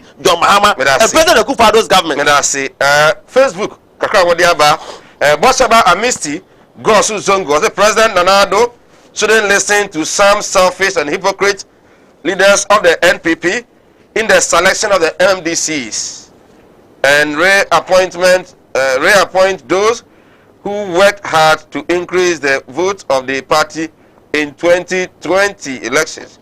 I'm sorry, I can't know the but then what's our credit in the American Evan Baba Awengadua Salifu, the Abba, was saying, the Friamasen Eba, Nanado and Baumia have broken down the economy completely, making life unbearable. In fact, Nanado and Baumia have made Ghana their shopping mall to mass wealth. Ghana is like quinine under Nanado. Wow. He goes on again with their messages. I say, okay. President Nanado shouldn't listen. Okay. Amisti, Bosheba, I think my kind of messages, no. MC is no. Eba, so why? If I was supposed to be on Deputy Minister now, no. Okay. Yanasi. Well, Paul. Yeah. I say, reasons are there many now to him. We had enough from other sources they fighting COVID-19. No? Inti, and you can say, I don't know yet. A case study class because of that. Inti, you have a joy for. Say, Mike, Mecca, I'm a nurse to be say, Kasa, a man in Kofa legacy of John Mahama, because of Kofa Bemwa, Ghana for a danger Mahamano, may a bodia corruption in the P. What the upper for phone na bo Google na bottom Mahama was a corruption and unity. What you say? Under John Dramani Mahama and the students started to Mutual Light Bay School. Me pese me kan John Mahama sem kra. Etiamani kabi. Na John Mahama tumu 2012, 2013 or 2012, na 10 and na hwan ya. From 2013 to 2016, John Mahama kan tell eduma dodo de ma Ghana for. And Kenya graduate unemployment. What I say? 20 your friend is saying 10%, 11%. No, niti penny akatia de money babako. What are you talking about? What are you talking about? Tier 2, and we no on piano. What I say? Nursing and teacher training allowance at one piano. And then confirm no ordinary or musica. What I say? Nursing and teacher training allowance at one piano or wabu one conta. One piano the idea by And you man one far from 2013 to 2016. One fan says you can order dear bank. So don't talk about John Bahama increasing yearly base of 10%, 15%. Please, may bumpire say, Nyame beye adum, ma enshishea, nanado dankwa akufwado, yedi egu akwemu no, etimi abam, etre se, ye kain ewiasi mu nyina, amaya hodoa, womu enya recovery, womu economy ni mu a, Ghana ka ho. Now your growth rate, you know, is around 4%, which is good for us as a country. 3.1. 3.5 close to 4. What is 3%? What you say? Countries are you say omu grow because other big countries are they are retrogressing. What you say? 50 countries in the world economy no share. Unless of course NDC4 they don't use any indicator. Any share nema. So what you say? My indicator nature say the economy is recovering. Okay. Na bois e papa apa. Na minimu say e say papa ba. Na nado. Obaye na sika ni ho. As what dream say Ghana for ma ehia so mbeko school free. What I say he could have used the money to do other things. Nemo no oboka say awofo de e masika sem enya omodadwen. Wo mu man ko school free. Have you checked sa ade no? Say your man kwala adwen e develop. Have you checked the social engineering benefits? No. What you say to me, say, Mama, don't talk about him. Because yes, I now say one. Right. Yansha Odus Kakra, Modiaba, Yinti Kakramra, Yaba, Ebeto Aso.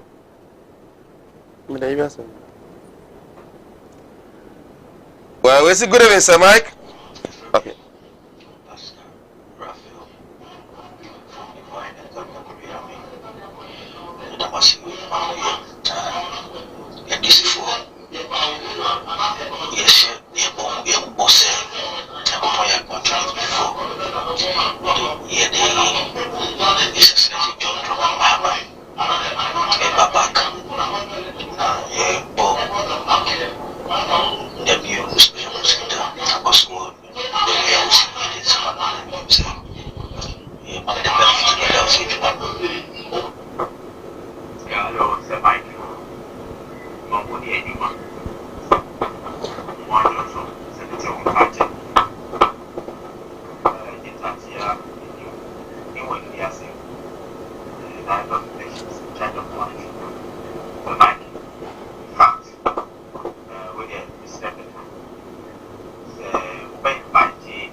About the upgrading.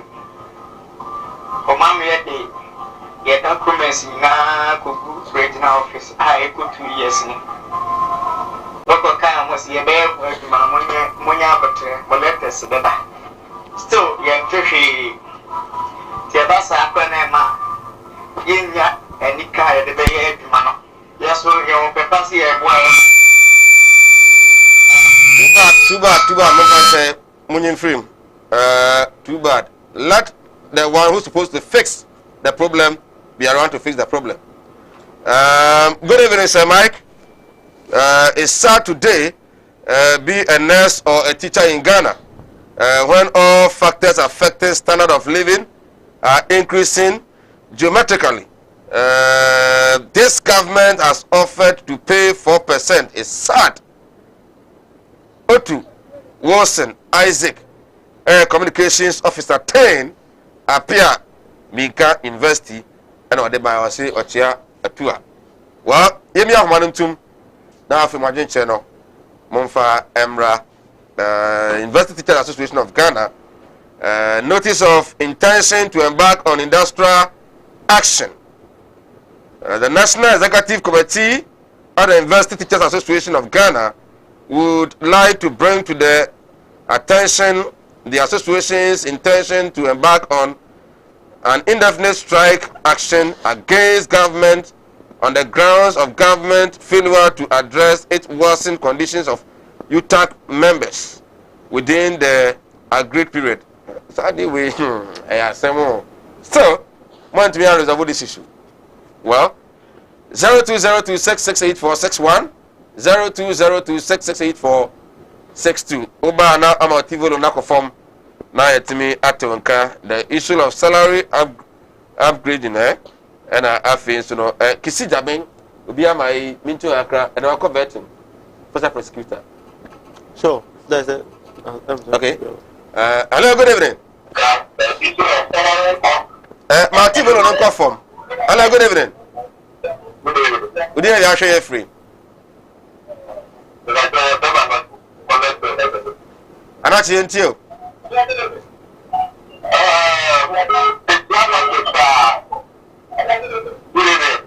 I'm not a casa.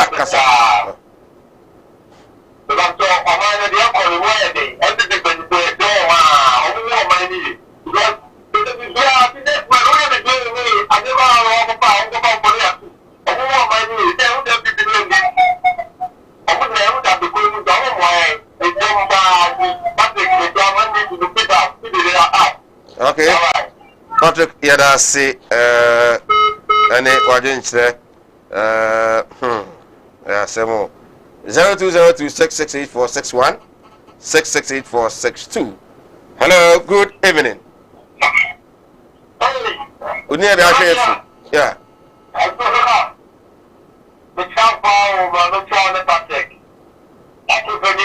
Hey, senior. I'm going to catch it.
Okay, Nagope, Yanasi, Yanasi, Yamreno Crown on your break.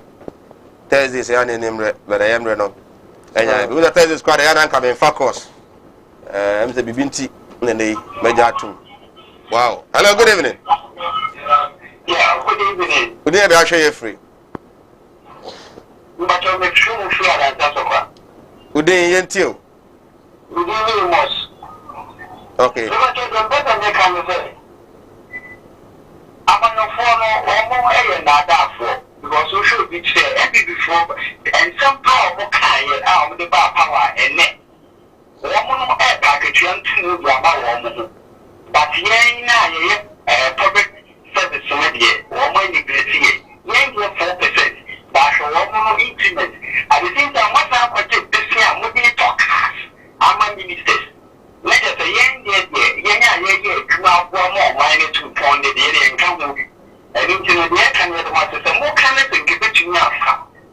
and the idea to my Kababua. I'm one year so you will bend me and 4 years never so you will bend me in the bio, but I'll one book. Okay. Yeah, so it has you have a friend for NC. Yeah, no, I am re say yeah in the buy a best sign alcohol. Well, Ghana Fajin channel. And if it's Patrick here, sorry. Sure. Yokon na Ghana for any Ugusu. I catch almost a more and shedding. Na baby, or my indigenous is here, no more nutia, the name of Quiggy.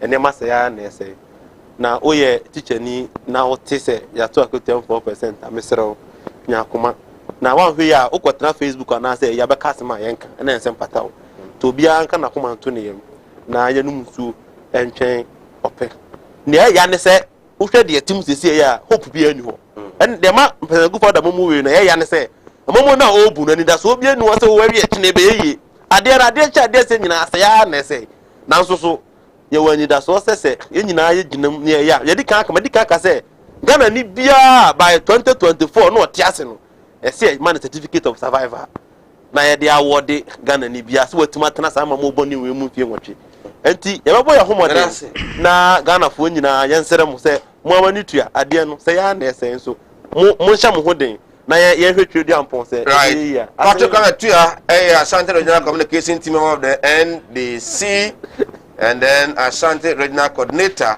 Edema 10 and our 10 can Paul. I mean, I saw him again. I said, "I crack him." But you make come a Ghana for at the end. Say, yet to Abama, say, young fixed country. That young far is papa in work. Of course, we nya a so any day because Abang be a bar and she say, "I would be work when and Bema Yahuni say, who is serious or not say, who is serious." Your mama time, you who only clear cut policy be I would come back home in a slogan shouting, may you say, 1 million pushing or get Kaza, Ubitana, oh, young cat and throw entry Ghana for. I know, say some American, and yet they're Ghana for Professor Muti, but they are no crazy. So you can come out with message, but no credit, you because to catch Ghana. We go here by say, you can't credit, I'm a no credit, no adedi, and you no credit Ghana for. If you be a moon, another danko akufado, I'm a Kolako school free. What I say, and you know, most of the constituencies, you know, ye be one district, one factory, ever one. What I say, and you know, Ghana ha, ye near to my Nibiadi, ever, Nedumemoana. What I say, but I know credit to say, and I don't draw money, my amano, 1 million jobs, and you lose as a result of doom so. And no crazy, and you my forget your 2 near whom baby and you continue to say, right? What you say? Come on, Cassette, no, and you did West. This is Ghana. We are out of come this Yamamoda. To see, yeah, from West. I'm to a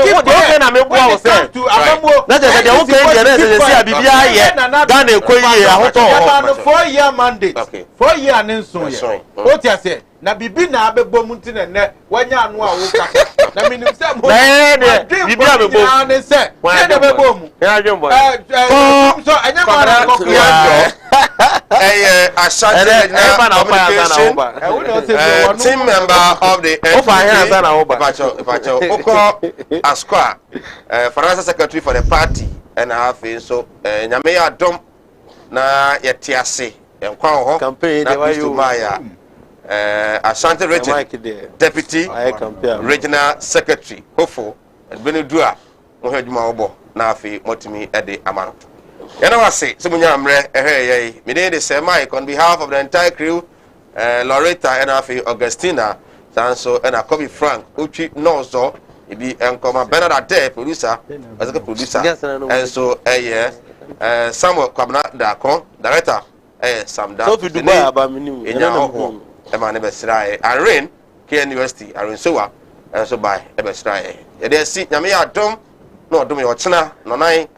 You could see Lucy Binyamre na yes in the P. Channel so COVID is still real until ya now about Hobine. And Michelle now on count. Have a good evening.